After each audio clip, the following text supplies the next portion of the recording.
Basic segmental anatomy of the liver is illustrated utilizing a three-dimensional model. Precise knowledge of the anatomy of the liver, biliary tract, and the related blood vessels is essential for the performance of hepatic surgery. The liver lies adjacent to the lower ribs, the undersurface of the diaphragm, and straddles the vena cava posteriorly. Most of the liver bulk lies to the right of the midline, where the lower border coincides with the right costal margin, but extends as a wedge to the left of the midline between the anterior surface of the stomach and the left dome of the diaphragm. The upper surface is boldly convex, molded to the diaphragm, and the surface projection on the anterior body wall extends up to the fourth intercostal space on the right and the fifth space on the left. The convexity of the upper surface slopes down to a posterior surface which is triangular in outline. The liver is invested with peritoneum except on the posterior surface, where the peritoneum reflects onto the diaphragm, forming the right and left triangular ligaments. The undersurface of the liver is concave and extends down to a sharp anterior border. Despite the complex internal anatomy of the liver that is reviewed in this video and extensively in the text, the liver is devoid of many external markings. Upon immediate inspection of the liver intraoperatively, the most obvious markings are the ligamentum teres and the gallbladder. The ligamentum teres occupies the anterior and inferior border of the falciform ligament and contains the obliterated umbilical vein. The falciform ligament, which is not shown in this picture, is a thin membrane that runs posteriorly from the ligamentum teres to meet the triangular ligaments centrally at the suprahepatic inferior vena cava. The continuation of the ligamentum teres on the undersurface of the liver is also an obvious surface marking and is called the umbilical fissure. The umbilical fissure contains the end branches of the inflow portal pedicles to the left liver.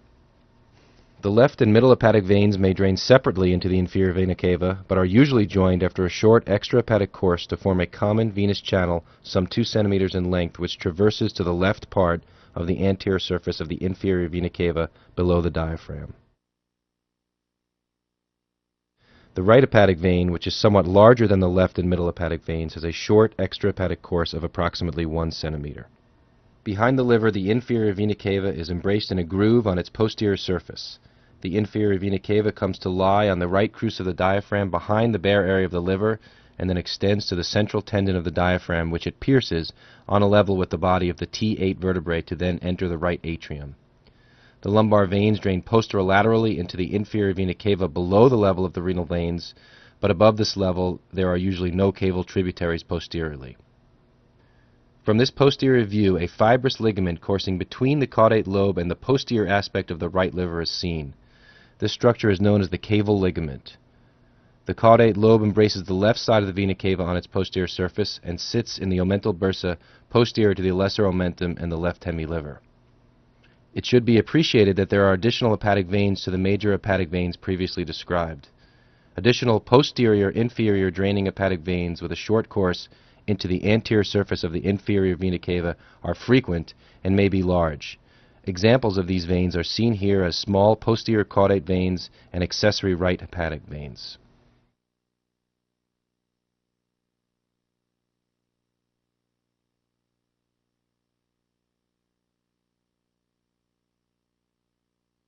The main bile duct has a mean diameter of approximately 6 millimeters and is divided into 2 segments. The upper segment is called the common hepatic duct and is situated above the cystic duct, which joins it to form the common bile duct. The confluence of the right and left hepatic ducts take place at the right of the porta hepatis anterior to the portal venous bifurcation and overlying the origin of the right portal vein. The extrahepatic segment of the right duct is short, but the left duct has a much longer extrahepatic course. The biliary confluence is separated from the base of the liver by the hilar plate, which is the fusion of connective tissue enclosing the biliary and vascular elements with Glissen's capsule. It is possible to open this connective tissue to display the biliary confluence and in particular the left hepatic duct. The accessory biliary apparatus, which constitutes a reservoir, comprises the gallbladder and cystic duct. The right liver and left liver are respectively drained by the right and left hepatic ducts, whereas the caudate lobe is drained by several ducts draining into the central portions of the right and left hepatic ducts. The intrahepatic ducts are tributaries of the corresponding hepatic ducts which form part of the major portal triads, which penetrate the liver invaginating Glissen's capsule at the hilus. The common description of the arterial supply to the liver and biliary tree is only present approximately 60% of the time. The common hepatic artery arises from the celiac trunk and passes forward and to the right along the superior border of the pancreas. It ascends toward the hepatic hilum lying anterior to the portal vein and to the left of the bile duct. At the point that the common hepatic artery begins to head superiorly towards the hepatic hilum, it gives off the gastroduodenal artery and then the right gastric artery. The common hepatic artery beyond the takeoff of the gastroduodenal is called a proper hepatic artery and divides into right and left branches at the hilum. The left hepatic artery heads vertically towards the umbilical fissure to supply the left liver. The left hepatic artery usually gives off a middle hepatic branch that heads toward the right side of the umbilical fissure and supplies segment 4 of the liver. The right hepatic artery usually runs posterior to the common hepatic bile duct and in rare instances anteriorly. It then runs through Callot's triangle where it gives off the cystic artery to supply the gallbladder and then continues into the substance of the right liver. Hepatic arterial anatomy is extraordinarily variable, and accessory or replaced branches to the liver originating from the left gastric or the superior mesenteric artery are very common.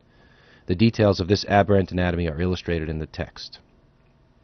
The portal vein forms behind the neck of the pancreas at the confluence of the superior mesenteric vein and the splenic vein at the height of the second lumbar vertebrae. The length of the main portal vein ranges from 5.5 to 8 centimeters, and its diameter is usually about 1 centimeter. Cephalad to its formation behind the neck of the pancreas, the portal vein runs behind the first portion of the duodenum and into the hepatoduodenal ligament, where it runs along the right border of the lesser omentum, usually posterior to the bile duct and hepatic artery. The portal vein divides into main right and left branches at the hilum of the liver. The left branch of the portal vein runs transversely along the base of the left liver and into the umbilical fissure where it gives off its segmental branches. The left portal vein also gives off posterior branches to the left side of the caudate lobe. The right portal vein has a short extrahepatic course and usually enters the substance of the liver where it splits into its sectoral branches. These sectoral branches can occasionally be seen extrahepatically and can come off the main portal vein before its bifurcation. There is usually a small branch off the right portal vein or at the bifurcation that comes off posteriorly to supply the caudate process. The functional anatomy of the liver is composed of 8 segments, which are each supplied by a single portal triad or pedicle composed of a portal vein, hepatic artery, and bile duct branch. These segments are further organized into 4 sectors that are separated by caesura containing the 3 main hepatic veins. The 4 sectors are further organized into the right and left liver. The terms right and left liver are preferable to right and left lobe because there is no external mark that allows the identification of the right and left liver. The main caesura is illustrated and runs in the vertical plane of the middle hepatic vein. This plane runs in an anterior-posterior direction from the gallbladder fossa to the left side of the vena cava and divides the liver into right and left hemilivers. The line of the main caesura is also known as Cantley's line. The right and left liver, demarcated by this main caesura, are independent in terms of portal and arterial vascularization and of biliary drainage. The right liver is divided into an anterior and posterior sector by the right caesura that runs in the plane of the right hepatic vein. The right portal pedicle, composed of the right hepatic artery, portal vein, and bile duct, split into a right anterior and posterior pedicle that supply the segments of the anterior and posterior sector.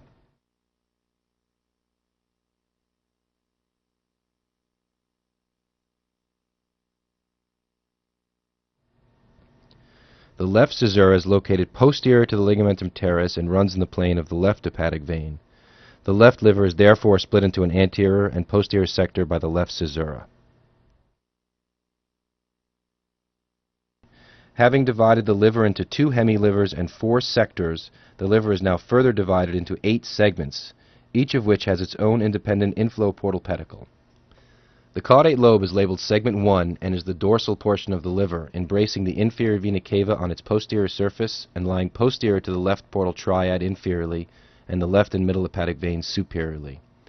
The main bulk of the caudate lobe is to the left of the IVC, but inferiorly it traverses between the cava and left portal triad, where it fuses to the posterior sector of the right liver. This part of the caudate lobe is known as the right portion or the caudate process. The left portion of the caudate lobe lies in the lesser omental bursa and is covered anteriorly by the gastrohepatic ligament that separates it from the left liver anteriorly. The left liver is composed of segments 2, 3, and 4. Segment 4 has been further split into segments 4A and 4B based on independent inflow portal pedicles to these segments. Recall that the left liver is split in the plane of the left hepatic vein into an anterior and posterior sector. The left anterior sector is composed of segments 3 and 4, while the left posterior sector is composed of segment 2, the only sector composed of a single segment. The right liver is composed of segments 5, 6, 7, and 8. Recall that the right liver is split in the plane of the right hepatic vein into an anterior and posterior sector. The anterior sector is composed of segments 5 inferiorly adjacent to the gallbladder and segment 8 superiorly. The posterior sector contains segment 6 inferiorly and segment 7 superiorly.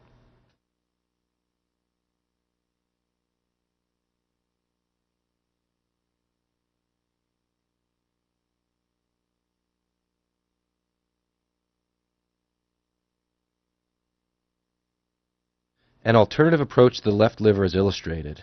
One can split the left liver in the plane of the umbilical fissure and falciform ligament as shown. The umbilical fissure does not contain a caesura, but rather contains the inflow pedicle to the left liver. This divides the liver into a left lateral segment containing segments 2 and 3 and a left medial segment containing segment 4. In practice, the three-dimensional anatomy of the liver must be interpreted from cross-sectional imaging. The following images demonstrate typical images of the liver at varying levels, starting cephalad and proceeding inferiorly. This image shows the superior portion of the liver at the level of the hepatic veins. Note that the caudate lobe, segment 1, extends superiorly as it straddles the vena cava. The right and left liver are split in the plane of the middle hepatic vein, which is marked by the line between segments 4 and 8. Note the right hepatic vein separating segment 7 from segment 8. At this level, segment 3 is not visible, but segment 2 is seen in its anatomic position superiorly in the left liver. At this level, the right anterior pedicle is evident along with its branches to segment 5. Below the level of the hilus, the segments visible in the right liver are segments 5 and 6, which are also separated by the continuation of the main trunk of the right hepatic vein. Segment 4 is noted to be separated from segment 3 by the umbilical fissure. Note that segment 2 is not visible at this level in its normal anatomic position. At the next two levels, the gallbladder is visible and marks the continuation of the terminal branches of the middle hepatic vein and the line of separation of the left and right liver. In the right liver, the posterior pedicle is evident with branches to segment 6. In the left liver, segment 4 is again separated from segment 3 by the umbilical fissure and segment 2 is not visible. At this inferiormost view, it is evident that the right liver hangs down lower than the left liver. Segments 5 and 6 are separated by the distal branches of the right hepatic vein. In the left liver, only the inferiormost tip of segment 4 is visible at this level.